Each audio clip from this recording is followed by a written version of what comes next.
Welcome to the Blueprint Podcast, where we throw out the old blueprint so you can become who you were always meant to be. I'm your host, Jason Smith, and if you haven't already, make sure you click the subscribe button and share this podcast with your friends on social media and tag me in it at JBirdFit. Today, I have a very special guest for you, Tanner Chetister. Tanner is a self-made entrepreneur and founder of Elite CEOs, where he helped thousands of business owners scale to 6 and 7 figures. Starting out in fitness coaching, Tanner cracked the code on online marketing and built a multi-million-dollar empire, mastering sales, systems, and social media growth. His journey is one of relentless adaptation, growing from broke college athlete to powerhouse in the online business space. In this episode, we dive into his evolution, the biggest lessons he's learned in scaling multiple businesses, and his take on where the industry is heading next. Tanner Chetister, welcome to the Blueprint Podcast. Yeah, thanks for having me. I'm super excited to be here today, so appreciate it. Yeah, really glad to have you, man. I've been following your content for years at this point, and I've seen you go from the supercar guy into who you're becoming right now, which there seemed to have been a massive shift in the way that you've been operating. And I'm curious to learn more about what that shift has been and what prompted that for you. Yeah, wow, that's a great opening question. When I was young, I grew up in a big household. My dad was a teacher. My mom stayed at home. There wasn't a lot of money, and so I had a massive goal to make a lot of money. It really wasn't for any selfish. I guess it was selfish, but I just wanted to have stuff that I wanted when I needed it. And we grew up, we were on a budget, things were tight. I had to get a scholarship to college to go. I had to work to get a car. There's just a lot of stuff that we couldn't have, not because my parents maybe couldn't, but it's just, hey, we have 7 kids, dad's working his ass off. Like, you guys got to make stuff happen or you're not going to be able to go to college and stuff like that. So I had a goal to make a lot of money. When I finally made a lot of money, I had a red Lamborghini picture on my computer and on my wall when I was a kid. That was like the car I wanted. And it just really represented wealth. It wasn't anything in particular. So I got a bunch of cars. I moved into Thousand Museum, which is actually right across the street, where the Kardashians will be there. David Beckham lives there. Grutmans live there. Very wealthy people. The minimum, I think, to live there is at least 30 grand a month rent if you're renting. At that point, I thought I had made it. And I had a big party, and I still remember to this day, I was so stoked because I had hit $1 million in a month. It took me about 18 months to get there. And I sacrificed everything. When I say I sacrificed everything, just normal stuff that you take for granted, just very nerve-wracking.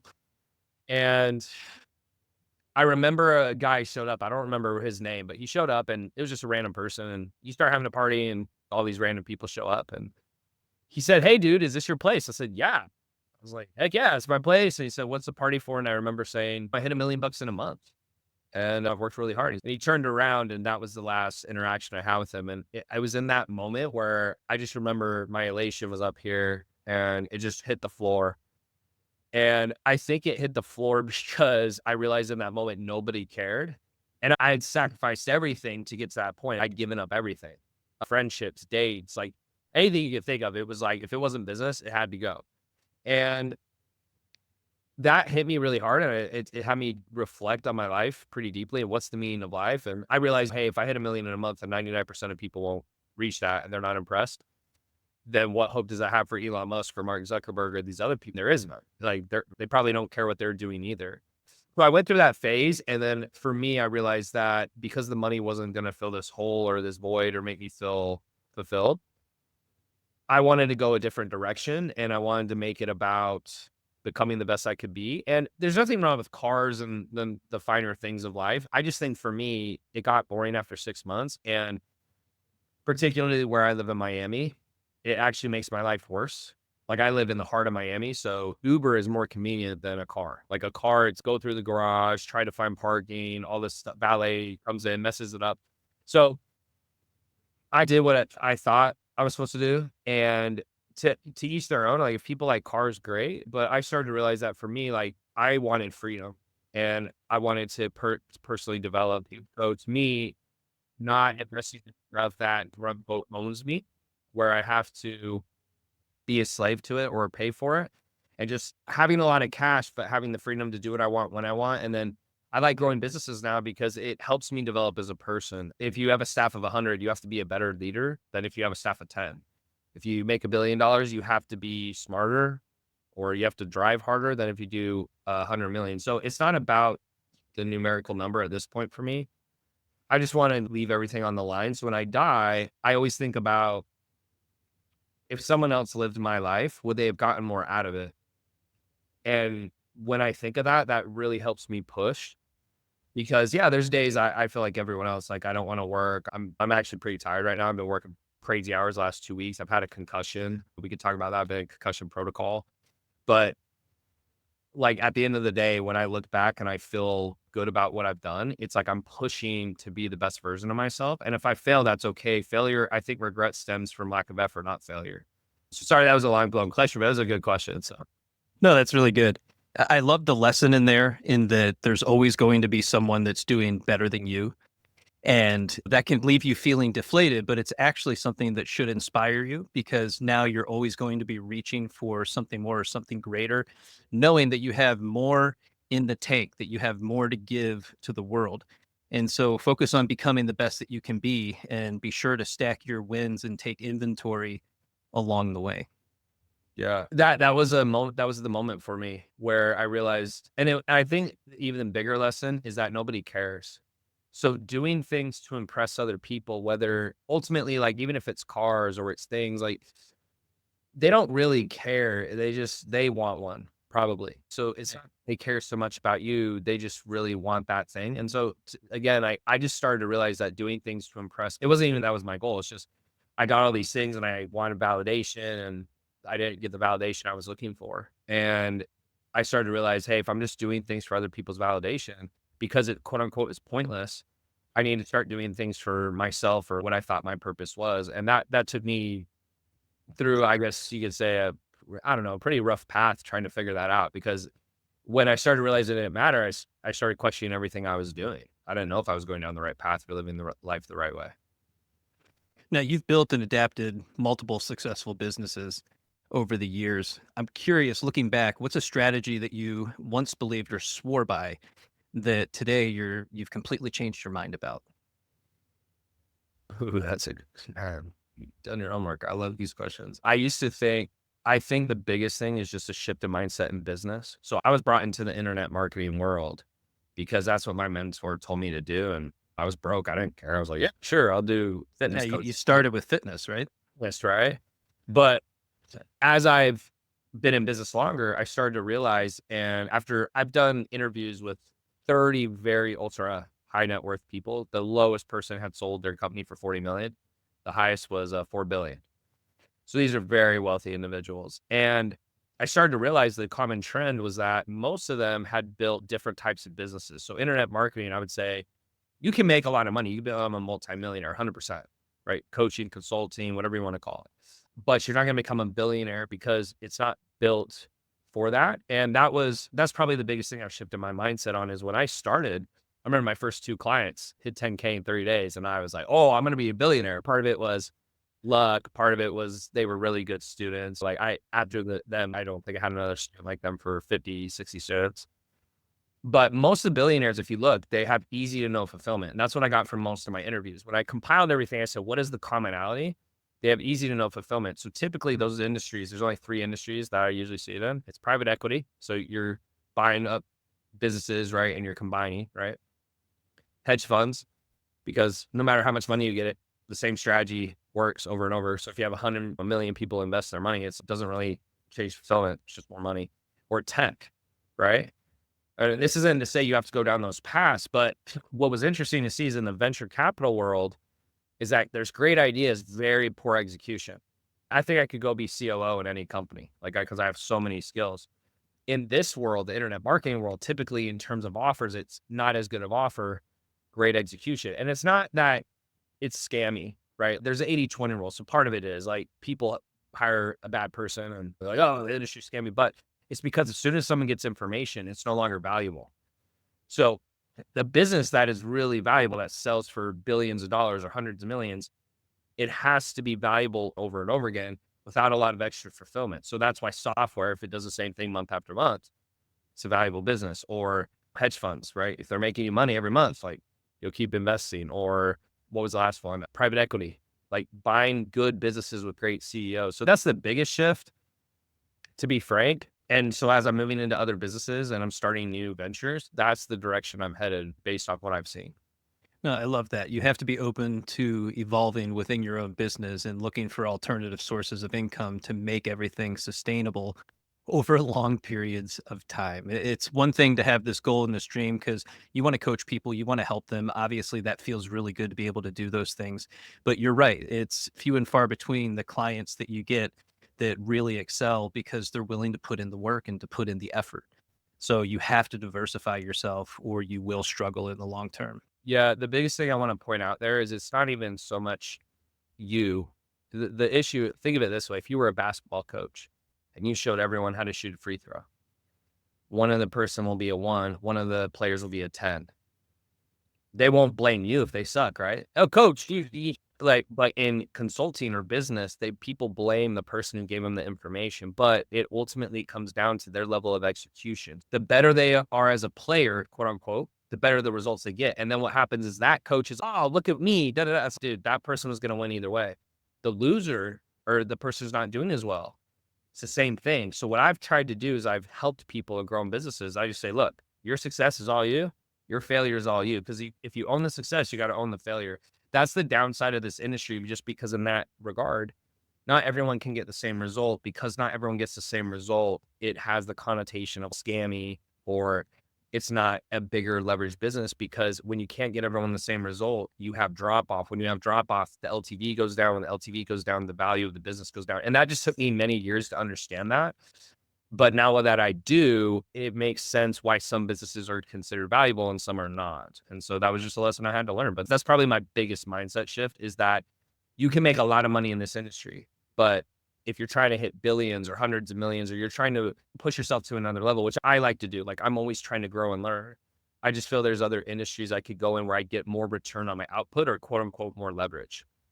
No, that is one thing I admire about you is the fact that you put out your willingness to learn and you throw it out there on social media as well. The fact that you collaborated with Hermosi on a podcast and you were talking to him, but then you also took his latest book and broke it down into notes and then presented that out as well, which I think was an awesome guide for people that are looking to improve in certain areas of their business. So that type of stuff speaks volumes to the type of person that you are. I appreciate that. End of the day, you're, you can have a lot of success, but as you get in higher level rooms, you just see people at different levels. And I can't remember the rule. I think it's the Dunning-Kruger effect, but in reality, if someone is really stupid, they think they know a lot. The intelligent individuals realize how little they actually know, because when you go deep in a topic, you just realize there's so many layers to it. And I even learned that in engineering. I was taking a math, I think it was, I don't even remember what the math was called. It was 4 maths above Cal 3, and it was all letters. There's no numbers. I'm like, I don't even know why this is a math class, but I started to realize, I said, man, if this is only in engineering, imagine how many other topics are out there. So I've just always been a voracious learner. And I think what I've seen too, as a caveat, is businesses go out of business because they won't evolve. It's Yeah. because what worked 6 years ago does not work as well today. And now that I'm in business 7 years, I've actually seen a couple cycles of that, and I've made a lot of money, and I've also had tough months, et cetera. So I've started to see, oh my gosh, if you don't pivot, you'll die. And so it's fun because it starts to show you have to become a different person to continue to succeed. Because if the person who's willing to pivot does, and other people won't, you'll beat them. And so again, I really think business is disguised as a wealth vehicle, but it's really one of the best vehicles for personal development out there, in my opinion. Yeah. And that's the key to life in general is you have to show up for yourself and actually do the work and become who you're capable of becoming. And that means that you have to be willing to self-educate. And if you're not willing to do that, you will continue to suffer for the rest of your life. Yeah, 100%. So I did outsource a couple questions because I have some friends that are in the fitness space. So many entrepreneurs burn out trying to do everything themselves. At what point did you realize that you needed to remove yourself from certain roles? And how did you do that without losing control? Yeah, that's a great question, because I was a psycho. So, so I'm actually one of the people who pushed that theory to the limit. I was doing $50,000 a month pretty much on my own. I was doing all the messaging, all the sales calls, all the fulfillment, just 16. I would just sleep, eat, and then get up and work. I cut out, and it was like not healthy. And Yeah, it's area, not. Yeah. at the time. It was very unhealthy. That's But where I'm at. I just I wanted money so badly. I was just like, I'll sacrifice everything. So once I realized, I said, I cannot work anymore. It became very apparent. Oh, this is why people hire. Like I have to. Yeah. And so for me, it was around 50,000 a month, but I was working insanely long. For the average entrepreneur, I would say 20 grand a month is where they start to have some limitations. Usually from there, you'll hire in some type of account manager to do fulfillment. Then you might hire in some setters to do lead generation. And then once you hit 100K, you can hire in a sales rep. And to be honest, I was just talking about this on a podcast earlier. The best business for most people who are listening to this with the least amount of stress and the most profit is around 100K a month. Because at 100K a month, you're taking home 60 to 80 grand, unless you're doing something super dumb. And you only have 4 to 6 team members. So it's pretty easy. At 100 staff, I was taking home $600,000 a month, but we were doing 2 million a month. So we 20x the business, but I was only taking home about 6 to 8 times more, which is pretty crazy when you think about it. So yeah, most entrepreneurs, I would say around 20 grand a month, but for me, it was 50 but I'm a psycho. Like I've done a lot of stuff that I think was not the smartest way to do it. Yeah. No, it's so funny because that's where I'm at right now, where I've taken it as far as I can possibly go. And now I've hit that upper limit and it's just not where I want it to be. But we can talk about that later. When it comes to making high stakes decisions, whether in hiring, investments, or business pivots, what's your personal decision making framework? How do you build out your decisions? By the way, I hate to keep saying it, but these are stellar questions. So I appreciate it. amazing job on these We get time with somebody like you. You have to do your homework no, and show up for it. So yeah, because I get a lot of questions, but these are you can tell you put a lot of thought into it. So good job. Yeah. So there's two things. One, when there's a bottleneck, like I cannot get any more output without doing more work. There's no more work I can do. That's when I hire. Right. So usually I wait till the last minute and I can get into how like I hire and I look for talent, but that's that part. In terms of strategy, usually I do what I call the 80-20 rule. So it's really risky. So let's say you have a strategy that's working and it's been working for a year or two, right? And now it's not working as much anymore. A lot of times entrepreneurs, they freak out and they're like, oh, I've been doing this for 2 years. It's not working. And that makes sense. But that's actually where you find out how good at business you are because it gives you the opportunity like, okay, this isn't working any longer. I'm not sure why. Let me start testing something else. And so let's say I was spending $10,000 a month on ads. What I would do is then I would do 8,000 on the strategy currently working, and I'd spend 2,000 on the new strategy. And if the new strategy performs better, I switch the spend. The reason I do it that way is because people will full tilt move. They'll go 0 to 100. And the new strategy they're guessing on doesn't even perform as well as the thing they're currently doing that maybe isn't performing as a high level anymore. So that's the two ways I do it. It just usually comes down to there's numbers and ads. So for example, if I'm looking at numbers and ads, I can start seeing after, even if it's been a month, if the numbers are no longer performing. So I'll tell you some of the numbers for ads. Typically for B2B, I'll just speak B2B. B2C is usually double these numbers. I'll just do both. B2B, I want a 0.5% CTR on the ad. B2C, I want 1%. So if it's not hitting that, it's an ad issue. Next is the opt-in page. I want at least 20% opt-ins. If it's not, it's a headline issue. I want at least 10% of the leads to book a call. If they're not, usually it's a VSL issue, but really it's a follow-up issue. Usually that entrepreneur is not calling, they're not dialing, they're not retargeting, it's a million things. And then I want about 10% of the applications to close because there's canceled no-shows, et cetera. So that usually tells me, number one, is the business in a good spot? I usually will want a 4x return on ads. If you're doing organic, obviously good for you, right? There's a very few people who can make, let's say $100,000 a month, strictly organic. If you can, great. But for me, because I've ran a lot of ads over the years, those are the numbers I'm looking at. If we're not getting at least a 4x return, to me, the strategy could be a lot better. That's not great. If I spend 20 grand, I make 60, it's okay. But really I'd like to make 80. So that starts telling me, hey, maybe the strategy's off. And then I really just start to hypothetically guess what's the best thing we can pivot to, test it. And then if it doesn't work, you just keep that revolving door open. You're constantly testing. I haven't really found any other better ways than that, other than blindly guessing and like making a massive bet, which I don't think is a good move. Okay, since you dipped into ads, what do you tell the person that doesn't have the ability to spend money on ads? They just don't have enough going right now for themselves. Great question. So realistically, I'm a very straight up person. So the thing that gets me a little annoyed in the industry could be someone says, "Oh yeah, how to make a bunch of money without running ads or doing this or doing that." But Yeah. you have so many ways to make money. So if you don't have money to run ads, you got two options. You can post content that people engage with and you get followers from that you then can engage with them into a conversation, into a sale. Okay. That's the preferred way. Or number two is if you post content and you don't get a lot of engagement, let's say only your mother likes it. I get it. I've been there. Like only your mom likes it. You're like, can't tell your mom. Then you have to do what's called cold outreach. So the reason, if you think about it, the only downside of that is like in consulting, if I'm trying to sell someone, I say, hey, I have to do cold outreach. That is not sexy. That's not what most people want to do. But in that situation, that might be all you can do. So when I started my business, the first thing I did is I hit all my followers, engagers, likes, comments, and until I ran out. Like I hit them all. Once I ran out, I started doing cold outreach, which is harder. But if you can get a stranger to buy your stuff, like you're good to go. And then I went into ads after that. So if someone doesn't have money for ads, I first will say, hey, hit your lowest hanging fruit, followers, comments, likes, etc. Post content, try to get value. There's three kind of pillars of content I try to follow. It's either case studies, right? So client results, value, and a little bit of lifestyle. Sometimes like I don't post enough lifestyle. I don't really care about that stuff, but I know sometimes it could come off a little too robotic for some people. Like they're like, hey, I want to be like Tanner because Tanner does these things. So those are the three pillars. And so I usually will have clients like, hey, post something valuable enough that someone can get a result without paying you.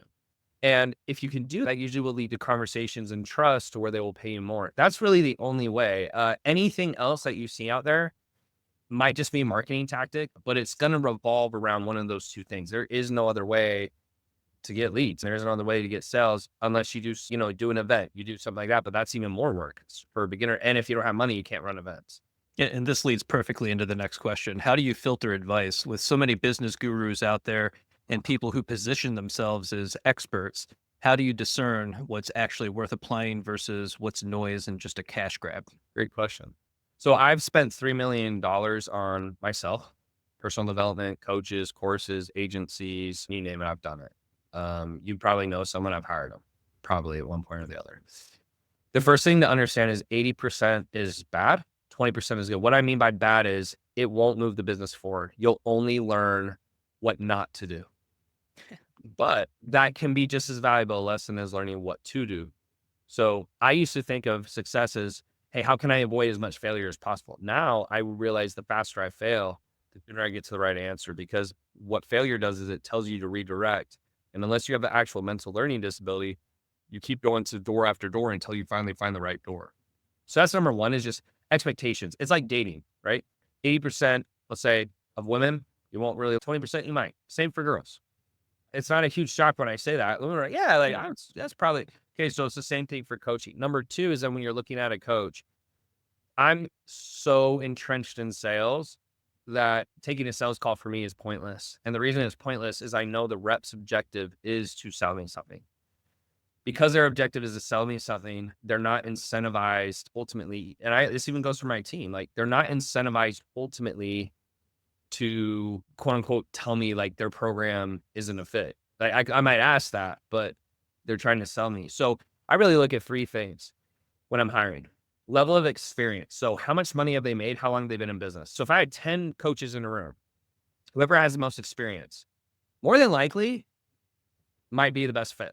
The second thing I look at is specificity. So if I know someone who's a multi-millionaire, but they've done real estate, that doesn't mean they know stuff about fitness. Right. So specificity is number two. Number three is on level of attention. So if I get 5 minutes with Bill Gates or I get 5 hours with this team, I'm going to take the team all day. So if I look at that, what I do is I find the person who has all three or the closest to that. And more than likely, because of that, without me taking a sales call, without me talking to the team, without all the marketing hype, more than likely, it's likely that person will know what to tell me to do. And that has been my best indicator of success. Whenever I've gone away from that and I've gotten into hype, that's usually been my worst experiences. So that's my 3-step framework, take it or leave it. But to me, marketing to marketers, it's I know what they're doing. So there's not as much trust there because ultimately I know, hey, you're trying to get me to buy something, which is fine. Like I appreciate the hustle, but I don't take sales calls anymore when I buy stuff. I just basically message the person. I'm like, hey, I want to buy whatever you got. Send me a link. There's an ongoing joke with a bunch of us that are in the coaching and relationship space that the only people that are really making money are the people that are teaching people how to do social media. Just because there is a bit of a struggle in there, and it's if you were to make that pivot and make the shift into teaching people how to do social media, we're all really good at that. We've got the following, and we are able to capture the attention. But then the sales is always the aspect that I think a lot of us really struggle with because we're good in one area, but we might not be great at the sales portion of that. And so, what would you tell somebody who's struggling with sales in that regard? So when I was going through my 2-year journey of making no money, I made $2,000 in my first 2 years of business. Trying, we'll say, I wasn't really successful. I did door-to-door sales for 9 months, and that by far has given me an edge like no other because the mental fortitude I built. People have asked me that door-to-door sales, as I remember, it was harder than doing $100 million. It was because the beat down you would get psychologically, you get 97 no's and 3 yeses. But I learned tonality and I learned how to beat objections and I learned persistence and all these things. So when I came into sales, it was really easy. For the average person, I would say that if you could go do door-to-door sales for even 2 months, I'm telling you, it'll literally change your life. You will understand humans to a level that most humans don't understand. I can tell just by how someone says something or how their body language is, usually what they mean. It's like without them saying a word. If you can't do that, the next best thing is you just find one sales trainer that you like their style and you stick with it. The hard part about sales is there's so many sales trainers.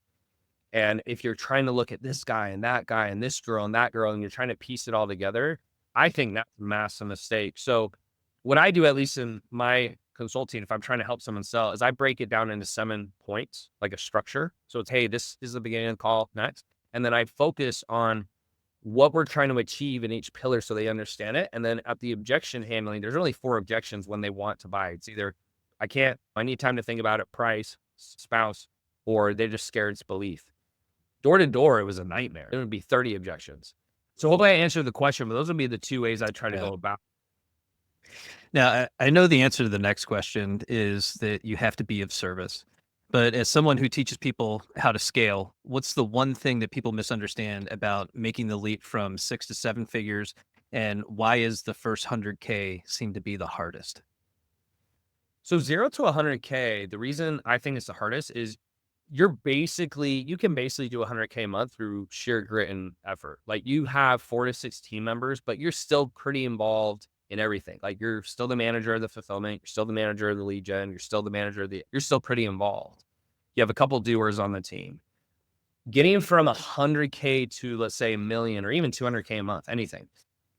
It's really weird because to that point, everything that I did or even my clients, it's just, hey, if I work more, I make more. If I work more, I make more. If I grind harder, I make more. If I sacrifice more, I make more. Once you get to 100K, it doesn't work that way.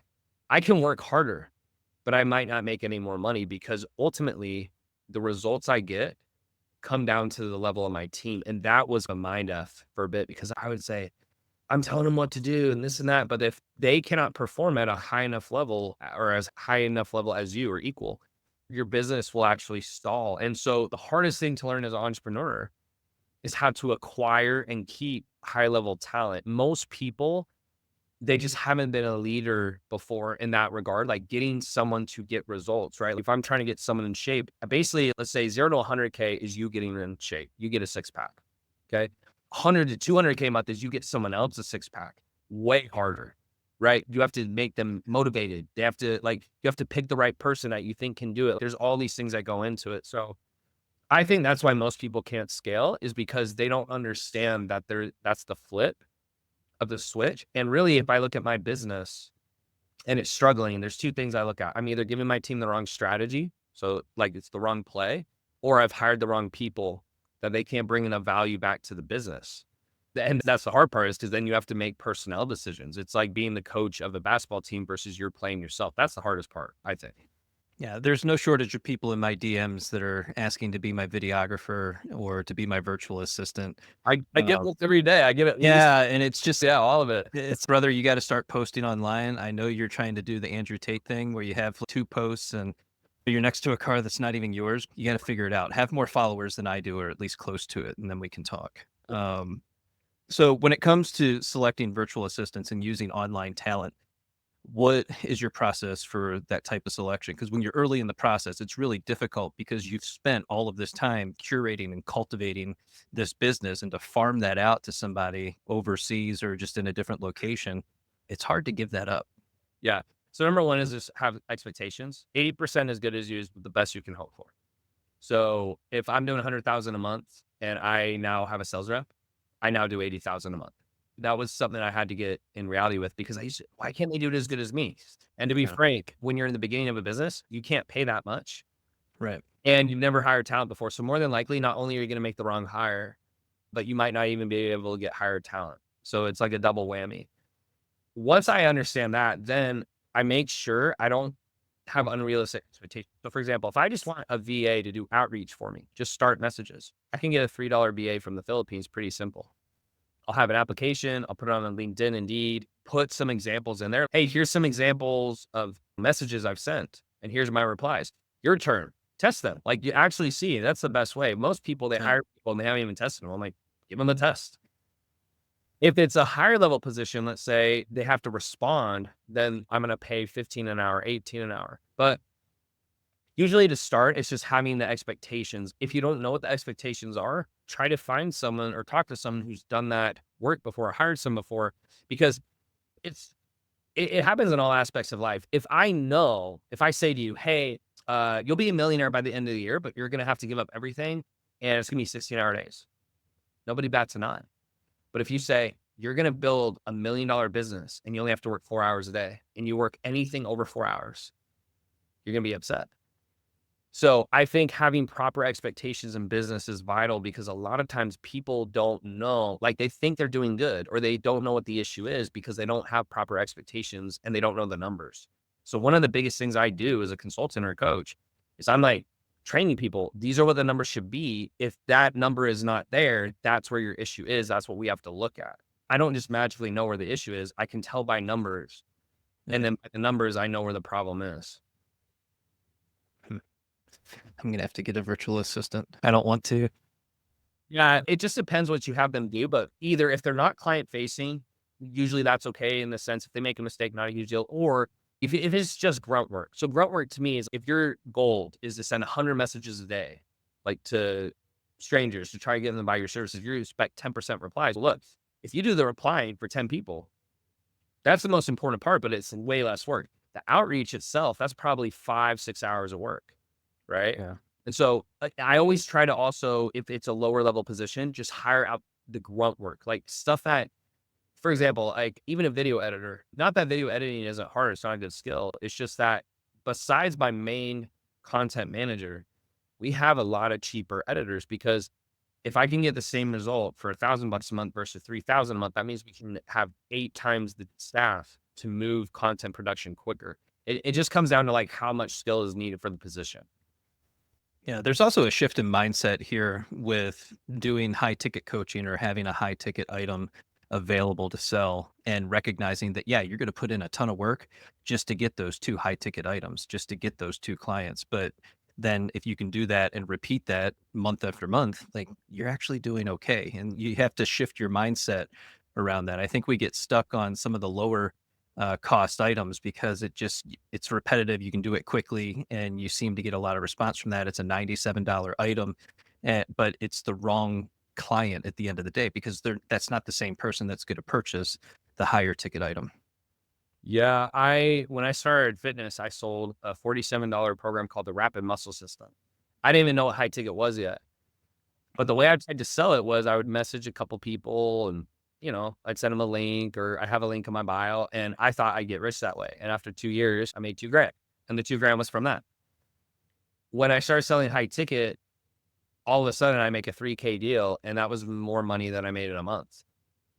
And realized very quickly, I said, oh my gosh, I only need a couple of these people to buy. And it changes my life. Meaning I was at $3,000 a month of income, and then I went to 10 grand a month. So that was 3 times what I was used to. So now I could hire staff, I could run ads, I could be more aggressive. High ticket, it's not that I'm not hell bent on high ticket. It's just if you don't have a big audience, usually low ticket is not going to get you where you want to go, especially if it's a big number. Because if you have to sell a $97 program, you have to sell 1,000,000 of them to make any money. Yeah. So for the average person, if they don't have a big audience, they don't have a big following, they're pretty new. Ironically, high ticket is actually easier to sell. And I didn't believe it at first. I remember my first coach I had, he said, hey, sell your fitness software at 1,500. Stop selling this $47 nonsense. I said, bro, I was like, if I could sell at 1,500, I would have done it already. No one's buy that. And he just said, just try it. I was like, in my head, what do I have to lose? And I remember I was having some phone calls, and I closed a couple deals, and I said, oh my gosh, there's people who will pay me 2 grand, 3 grand. And that changed. It was like finding out there's other human beings alive or something. And I thought I was the only one. It completely shifted my perspective on price points and offers and how to start a business, to be honest. Yeah, it's a shift that I've only come into recently because I've been selling those low ticket items, but you get to the point where it's okay, it's time to grow. Should I stay or should I grow? The answer is always grow. And so what's the next step? And that's it. But it's that perception of the value that you're actually offering. You could offer the same thing at $197 and people are going to be like, never mind. I'm just going to skip that. But you offer it for 2 grand. Now all of a sudden they're paying attention to it because they're assigning value to that actual product. And to me, that's crazy. But at the same time, that's the psychology of selling, I guess. It's perceived value. Ultimately, like when you make a sell, it's not actual value, it's perception. So if you can perceive that they're going to get a lot, you can actually sell a pretty terrible product to make a lot of money for a while until the word gets out that you suck. Yeah. You suck. Yeah. Make sure you have the value, guys, please. Do everybody a favor. Now, there's a lot that you talk about in terms of like personal branding in today's world. How do you separate the real you from the business you while you're also staying authentic? I've watched your content for a while, and it seems like you've been shifting your content style lately, and I enjoy it. You did a morning routine thing that I thought was funny, so that was good.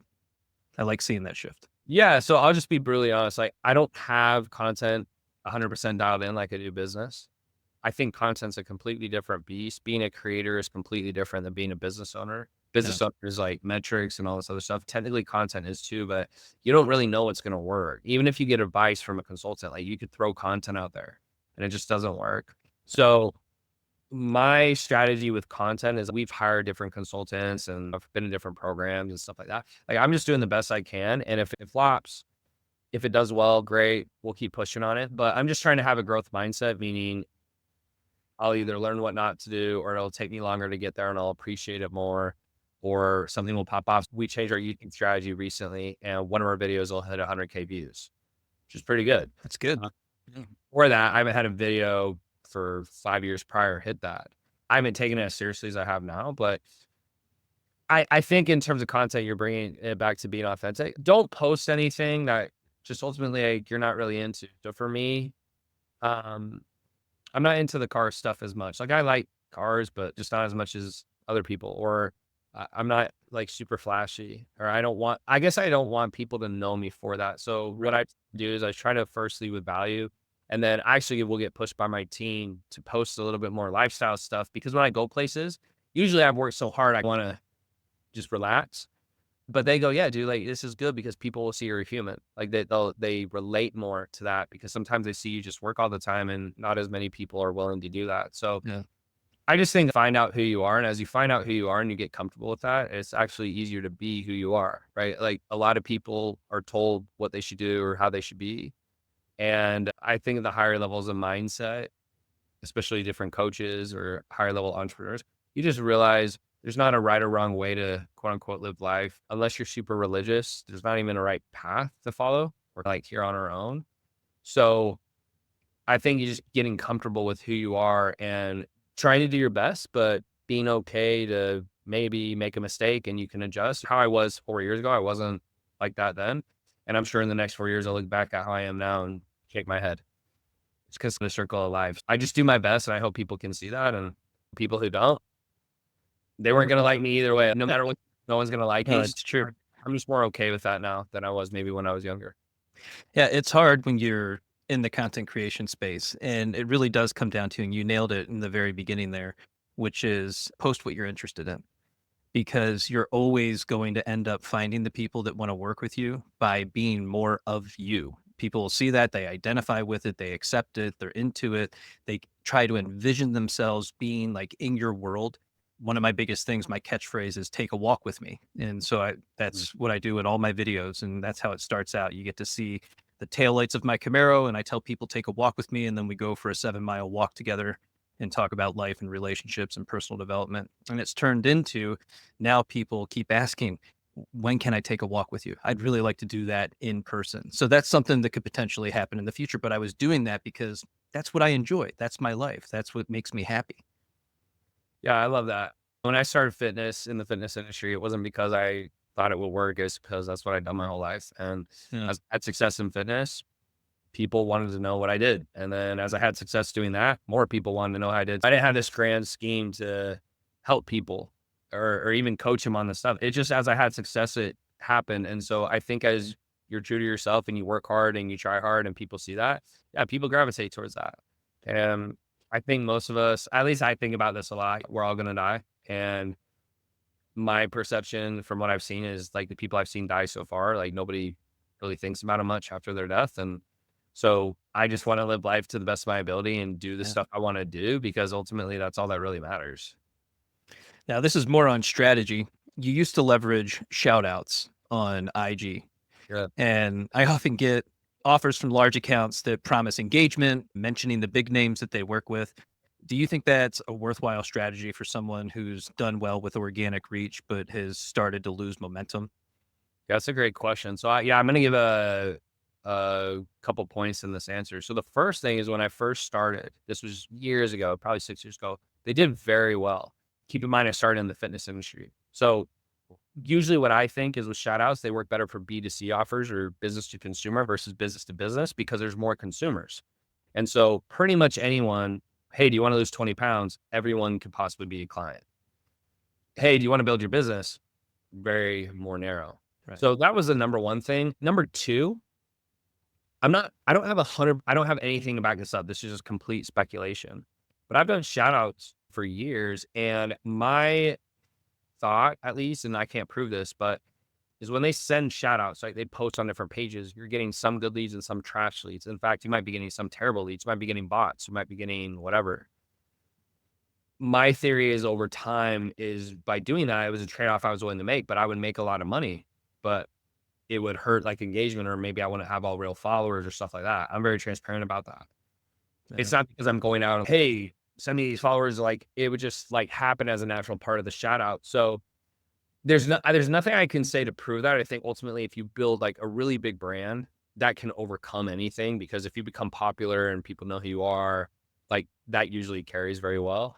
But I don't think they work nearly as well anymore, unless maybe they're in the B2C market. I think B2B is a little bit tougher because there's just less of those people. The shout out method is to go really broad, really wide. So yeah, now I will see clients maybe in the B2C industries do it, but B2B not as much. And or they do boosted posts. Boosted posts I see working really well in terms of turning dollars into sales for B2C. I don't see it work as well to B2B, and we just recently tested it. So I had a client spending $30,000 a month on boosted posts, doing $150,000 in sales. And I was shocked because I thought, how did you spending all on boosted posts? You're not doing any direct ads? They're like, no, and they would just message all the engagement off the ads. Yeah. Yeah. To answer your question, I don't think they're as effective as they used to be, but that's been the shift in business because I've been in business 7 years. And so I've actually been through a paradigm now of kind of a little bit of a shift. And it's been interesting to see, to say the least, to see some things that used to work, not as effective now, and vice versa. And I think if you stay in business long enough, you're going to see those cycles. I can tell you as a content creator, I'm sitting here and people have 1.2 million followers. And then you look at what the post is doing, it'll have like 5,000 likes, but then 10 comments. And you're like, something's not right there. What are you doing to your channel? What's happening? I think in the grand scheme, if you're doing something that's turning into ROI, like you're actually, let's say you're putting in 10 grand and you make 50. Great. That was my mindset. I was like, if I'm getting fake followers or fake bots or whatever, I didn't really care because it was actually making me money. But if you're not making money from it and you're just doing it to inflate numbers, to me, I just think it is a total waste of time, and it defeats from the actual goal of getting good at content and building a real following, which is really what you're trying to do. And then, of course, I have a personal question for myself here. Sure. So if you had 500,000 followers across all platforms, multiple already done coaching programs, and a top 2% podcast that's growing, you also offer 4-week, 10-week coaching offers plus a membership program. That sounds like a lot, I know, but you're unable to hit your first 100K. What would you do to make that business thrive in 2025? Yeah, so I'd have to audit it, but the first thing I would look at is when I audit a client is I look at what's their client acquisition strategy. And then once I see that, so say, hey, I get people who inbound, I DM them, I'd start checking and auditing that process to see if it's a skill issue. That's number one. Is it a sales issue? Is it a messaging issue? Is it the client acquisition issues? That's the first thing. The second thing is once that's done and it's okay, it's not a skill issue, whatever, or it is, then I look at the strategy itself. So ultimately, if you're trying to get to 100,000 a month, you have to make, let's say, 10 sales. Let's say it's at 10K. You have to make 10 sales a month. So we need enough leads to get 100 calls. So if you're not getting enough leads to get 100 calls, like it's very obvious to me, it's okay. So we can either increase organic traffic or we can increase paid traffic. More than likely, if you're already doing organic pretty consistently, you're probably not just going to post and, oh, I magically blew up and I got 100 more clients. So then that's where you go into paid ads. That's usually what I start with. So actually, when I get clients, I have a client intake form. They fill it out. I look at that, and that usually tells me where the bottleneck is because, like, in short, if you're trying to make more money and you're not, you need more sales, which means you need more calls, which means you need more leads. And so usually it's either you have enough already, but it's a skill issue, like I said, or you're just not producing enough leads. In that case, we need to figure out, okay, how can we produce more leads for this person? Yeah, I think a lot of it is also, at least for me, is setting the priorities. I have 5 other podcasts that I'm doing this week, plus I'm going on a podcast.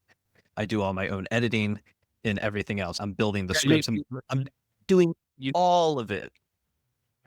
Yeah, like you're on the hell, like you're out of time. So you have to create more left, or you have to stop doing one of the things you're doing and reprioritize. Because for me, just so you know, like when I was starting, like it was money over everything. I remember I would go on dates, or girls would want to go on dates. And I like, you could come over here. We're not going to hang out. And I didn't care because it literally, I was like 2 hours at dinner, drive an hour, drive hour back. I was like, no, that's 4 hours of work. No freaking way. I just cared that much. So I think with you, it's either hire the editor, hire the setter, the VA, whatever, or you got to scale back because the podcasts, they're great for the long term. But in the short run, like right now, would it be better for you to send messages or take calls? Yeah, 100%. That's going to bring you closer to making 100K a month than doing the podcast, for example. So you just have to decide and prioritize like what's most important to you. Oh, that makes sense. All right, last question. With the rapid rise of AI tools in business, how have they impacted your operations and decision-making at elite CEOs? Yeah, I think the biggest thing we use it for is we try to use more automations. Like, for example, we can do a post, hey, comment down below for this training. It'll fire the link automatically, so we don't have to manually do it. Maybe it'll help us with coming up with ideas. I can go to ChatGPT, hey, give me ideas for ads. Some of my team, they'll actually try to use AI to like sound in my voice, right? So they don't have to come to me and ask for stuff. So I don't think I think it'll continue to progress and eventually we might even have robots in the house that cook and clean for us. That's what I want. I hope it gets to that level. But for now, it's like more simple tasks and like ideation or creating copy or stuff like that. I don't think outside of that, we don't use it too heavily. I know there's also AI setters and some other stuff, but I think a lot of it just still isn't really where it needs to be. Like it has to perform better than a human. Like I'm not going to replace a human unless the software can actually do better. So that's where we've used it so far. There's other people who probably use it more, but I just haven't seen anything like worthwhile because I feel like when something is really good, you'll hear about it. Like people talk about it. Yeah. I saw this company on TikTok and it's doing all your ads, right? So of course it says, do this and your ads are going to pop off and I just made 150,000, whatever. And you're just like, I don't think so. It's an extremely useful tool in terms of if you're on your own and you're just starting out and you're trying to build content and you're just looking for guidance, like there's so many different prompts that you can put in there And it's so effective, at least for me. It's been super helpful, especially with editing videos and stuff like that and getting things out there. For me, it's a useful strategy right now, but I don't think it's going to take over human beings and storytelling. I think people are always going to Yeah. be hungry for that. And unfortunately, because you're a marketer, it just ruins marketing a little bit. Yeah. Like even me, I've just been doing it so long. So if I, like you said, if I see something, I'm like, yeah, like I roll my eyes. I'm like, yeah, sure. And so the funny thing is, it just a tip for anyone for business is one of the best businesses you can run is just market to non-marketers. I'm actually marketing to some of the hardest people to market to because they're used to marketing, right? So if you want to get a better business, just simply build a business that markets to non-marketers, and you'll be amazed at how much easier the business goes because you don't have to be nearly as good because these people don't really know what's going on. Tanner, it's been awesome having you here for the past hour. I want to thank you for spending time with us. Tell everybody how to reach you and how to work with you. Best way is just DM me on Tanner.Chetister and use the word Blueprint Podcast. So I know you came from here and I'm there. Just like I'm actually in there. Ask me a question. I'll try to answer and that'll be the best way. And he's not lying, guys. He actually is in there. We've had several conversations over the past couple years back and forth. So send him a message and get your business started. Tanner, thank you so much, man. Appreciate it. Thanks for having me. And again, just like amazing job on the questions. Seriously. Thanks, dude.